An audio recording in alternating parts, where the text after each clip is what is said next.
Hey friends, Pastor David here with this week's Midweek Minute. Hopefully you are preparing for a wonderful Thanksgiving with the people that mean the most to you. We talked a little bit about the power of Thanksgiving this past week as we wrapped up this House That God Builds sermon series. Sometimes experiencing the wonder of God in our life, we create some obstacles to that. At least I do in my life, and we talked a little bit about that. That God is this God of abundance, that God doesn't operate in our life in scarce ways. God operates abundantly. But sometimes we put some roadblocks in the way of God operating abundantly in our life, like a focus on me instead of God, like we want to try to keep control of the things that we have, or like we really focus on the things that God gives instead of God Himself.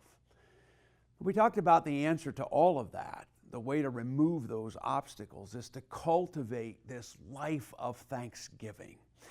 This life that's willing to say, in every circumstance, I will give thanks. Paul said that in Philippians, in all circumstances, give thanks for what God has poured into life, but give thanks for who God is, the one who promises, no matter what our circumstances, to be with us, to journey with us, to walk with us, and to glorify Himself by taking our circumstances and working them for His glory and for others' good and for what we need in our own lives. So I hope that you will think about simply saying thanks, no matter what the circumstances you find yourself in, because doing that opens the door for God to pour into our lives what He wants to share with us, the things that we need to go through whatever we're going through in our life. This coming weekend, hard to believe it, is the first weekend in Advent.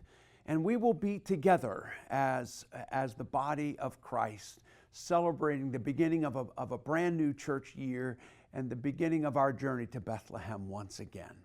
I pray that you'll be able to join us. I'm going to begin a series of messages called The Light of Christmas and the importance of light shining into our lives and what it can do for us. So I hope that you'll join us either in one of our online campuses or here in person.